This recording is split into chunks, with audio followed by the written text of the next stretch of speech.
En fait, souvent, vous avez des proches qui sont nommés parce que c'est le président de la République qui les nomme. Et quand vous regardez les dernières nominations au Conseil constitutionnel, François Mitterrand a nommé Robert Badinter, Jacques Chirac a nommé Jean-Louis Debré, Nicolas Sarkozy. N'avait pas de nomination effectuée, mais François Hollande a nommé Laurent Fabius. Donc souvent, vous avez soit quelqu'un qui est proche du président, soit quelqu'un qui est dans le même camp du président.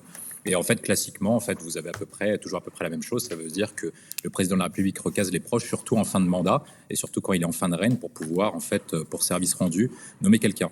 Là, vous avez un profil qui est particulier. Emmanuel Moulin, ça veut dire que techniquement, il correspond aux attributs qu'on attendrait d'un gouverneur de la Banque de France, parce que la plupart des gouverneurs de la Banque de France ont été directeurs du Trésor. Mais sa nomination a été remise en cause parce qu'il est considéré comme un très proche d'Emmanuel Macron. Mais classiquement, je dirais que c'est assez courant de nommer un de ses proches. La question qui est posée, c'est plutôt la question de son indépendance. C'est un peu comme celle d'Amélie de Montchalin, c'est qu'ils sont à la tête d'institutions censées être neutres, et quel comportement ils auront si ils ont un pouvoir auquel ils sont peut-être hostiles, ou en tout cas pas en accord avec leurs convictions à partir de la prochaine élection présidentielle l'année prochaine. Moi, je pense que sur la nomination d'Emmanuel Moulin, techniquement, il correspond aux attendus du poste parce il a occupé beaucoup de fonctions économiques. On peut pas dire qu'il a aucune compétence sur les questions économiques.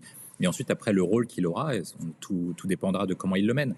Et je pense que ça dépendra également de la politique qui est menée par celui qui sera élu président, ou celle qui sera élue président de la République l'année prochaine.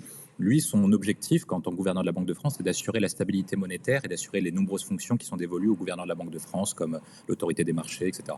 Donc il en aura plusieurs. Et lui, son rôle, c'est de protéger les intérêts de la France. Et au vu de la politique qu'il a menée, ou en tout cas des convictions qui lui sont prêtées, je pense qu'il correspond un peu à ce qui est attendu à cette fonction. Donc il sera plutôt un bon gouverneur de la Banque de France. Sur le choix d'Emmanuel Macron, je pense qu'il n'avait pas beaucoup de choix de nommer quelqu'un d'autre. Et en tout cas, il a au moins le mérite d'avoir nommé celui qui correspondait le plus à ses fonctions et celui qui a le plus de compétences. Maintenant, c'est davantage une interrogation sur Emmanuel Moulin, sur comment il va se comporter, lui, en tant que gouverneur de la Banque de France, et est-ce qu'il va protéger les intérêts de la Banque de France et des Français.